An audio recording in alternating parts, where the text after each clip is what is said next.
Clip number 381 انشاءاللہ عز و جل اس کلپ میں سورہ اعراف کی آیت نمبر 163 سے 166 تک کی تلاوت، ترجمہ اور تفسیر قرآن صراط الجنان سنیں گے۔ بسم اللہ الرحمن الرحیم،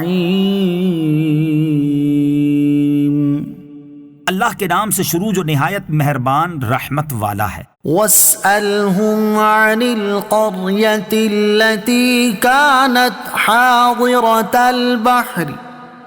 إِذْ يَعْدُونَ فِي السَّبْتِ إِذْ تَأْتِيهِمْ حِيتَانُهُمْ يَوْمَ سَبْتِهِمْ شُرَّعًا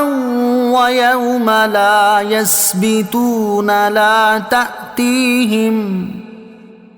كَذَلِكَ نَبْلُوهُمْ بِمَا كَانُوا يَفْسُقُونَ وَإِذْ قَالَتْ أُمَّةٌ مِّنْهُمْ لِمَ تَعِظُونَ قَوْمًا اللَّهُ مُهْلِكُهُمْ أَوْ مُعَذِّبُهُمْ عَذَابًا شَدِيدًا قالوا معذرة إلى ربكم ولعلهم يتقون فلما نسوا ما ذكروا به أنجينا الذين ينهون عن السوء وأخذنا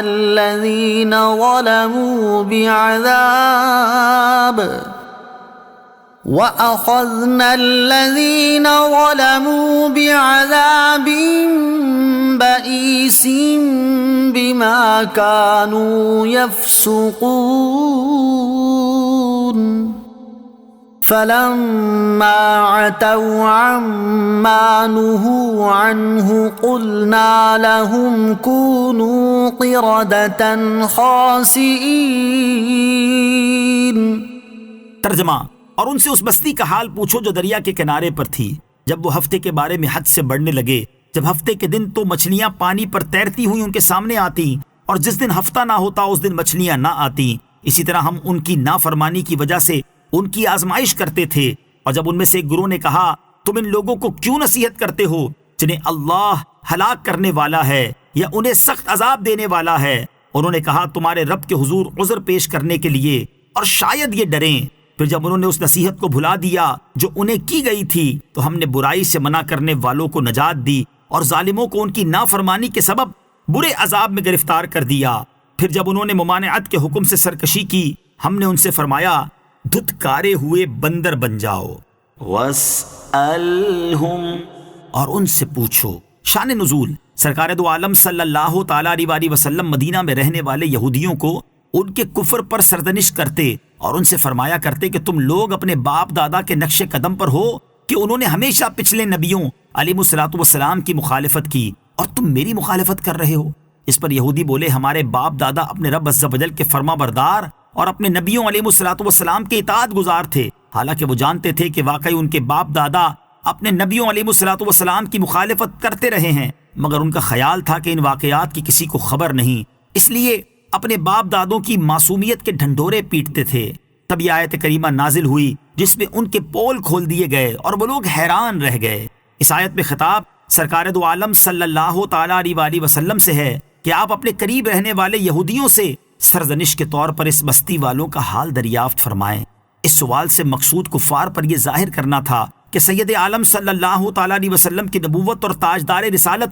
صلی اللہ تعالی علیہ وسلم کے معجزات کا انکار کرنا یہ ان کے لیے کوئی نئی بات نہیں ہے، بلکہ کفر و معصیت تو ان کا پرانا دستور ہے کہ ان کے آباء و اجداد بھی کفر پر قائم رہے۔ عن القریہ،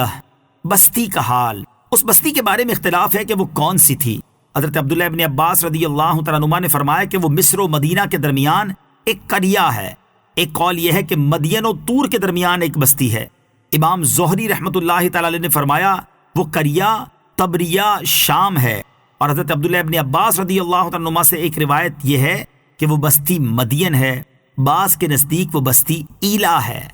اذ یعدون فی السبت، جب وہ ہفتے کے بارے میں حد سے بڑھنے لگے، اس آیت اور اس کے بعد والی 3 آیات میں جو واقعہ بیان ہوا اس کا خلاصہ یہ ہے کہ اس بستی میں رہنے والے بنی اسرائیل کو اللہ تعالیٰ نے ہفتے کا دن عبادت کے لیے خاص کرنے اور اس دن تمام دنیاوی مشاغل ترک کرنے کا حکم دیا، نیز ان پر ہفتے کے دن شکار حرام فرما دیا۔ وَإِذْ قَالَتْ أُمَّةٌ مِّنْهُمْ، اور جب ان میں سے ایک گروہ نے کہا، اس آیت میں تیسرے گروہ کا ذکر ہے کہ جنہوں نے خاموشی اختیار کی تھی۔ اس سے معلوم ہوا کہ یہ لوگ مچھلی کے شکار پر بالکل راضی نہ تھے، بلکہ ان سے متنفر تھے، جبکہ انہیں سمجھاتے اس لیے نہیں تھے کہ ان کے ماننے کی امید نہ تھی۔ اس سے بظاہر یہ سمجھ آتا ہے کہ یہ لوگ بھی نجات پا گئے تھے، کیونکہ جب کسی کے ماننے کی امید نہ ہو تو امر بالمعروف کرنا فرض نہیں رہتا، ہاں افضل ضرور ہوتا ہے، نیز امر بالمعروف فرض کفایہ ہے، لہذا جب ایک گروہ یہ کر ہی رہا تھا تو ان پر بھی عین ہی فرض نہ رہا۔